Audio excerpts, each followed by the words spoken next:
എന്നെ കണ്ടിട്ട് പൊട്ടനായിട്ട് തോന്നുന്നുണ്ടോ? സത്യം പറഞ്ഞ വിഷമാവൂ. ഇനി എന്റെ ഭാര്യ പോകുന്നിടത്തുമില്ല എന്നറിയ കണ്ട. എന്തിനാട്ടോ കുഞ്ചാക്കോവന്റെ ശരീരം വെച്ച് ഭീമരഘുവിനെ പോലെ പെരുമാറുന്നത്? ലാസ്റ്റ് വാണിങ്, കുഞ്ചാക്കോ പോകുമ്പോ പോയിന്ന് പറഞ്ഞേക്ക്. ചാക്കോച്ച ചായ കുടിച്ചിട്ട് പോവാ. നാറയ്ക്ക് കലക്കി കൊറ.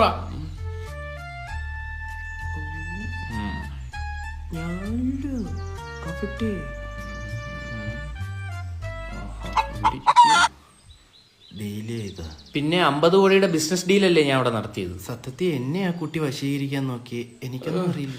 ദേ കൊച്ചു വഴിയെടുത്തും വലിയ വഴിയെടുത്തും ഒരു കാര്യം പറഞ്ഞേക്കാം. ഇപ്പൊ 31ാമത്തെ ആളാ വീട്ടിൽ കയറി വന്ന് 2ന്റെ കോഴിത്തരം വിളമ്പുന്നത്.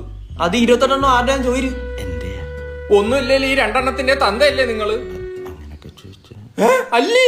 അയ്യോ ആണ് ചേട്ടാ, എന്റേത് പ്രായത്തിന് ഞരമ്പാന്ന് പറയാം, അയഗ്രി. പക്ഷെ ഇതൊന്നും ഞരമ്പ് പൊട്ടി കിടക്കുന്ന അസുഖമാണ് മോനെ, വെരിക്കോസ്. ചികിത്സ പറഞ്ഞു തരട്ടെ? ഒരു നല്ല ഈർക്കിൽ അങ്ങോട്ട് എടുത്തിട്ട് നിങ്ങളെ എന്റെ വാവല്ലാണ്ട് വരുന്നു.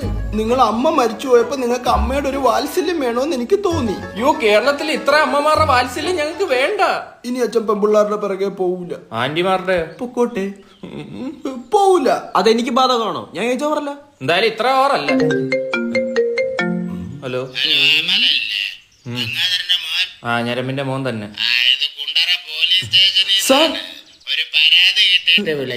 കുടുംബശ്രീയിലെ 12 പെണ്ണുങ്ങളെ നോക്കി പീഡിപ്പിച്ചെന്നാണ് ആ പരാതി ഗംഗാധരനെതിരെ.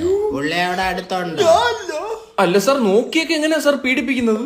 അത് തന്നെയാണ് ഇപ്പൊ ഡിപ്പാർട്ട്മെന്റും തലകുത്തി ആലോചിച്ചോണ്ടിരിക്കുന്നത്. നോക്കിയപ്പോ തന്നെ ഇങ്ങനെ അങ്ങനെ ഉരിയാടിയാലുള്ള അവസ്ഥ. എന്തായാലും ആ മഹാനെ ഒരുക്കി നിർത്തിയരാം. നമ്മള് വെള്ളി വിലങ്ങുമായിട്ട് വൈകിട്ട് അങ്ങോട്ട് വരാം സാർ.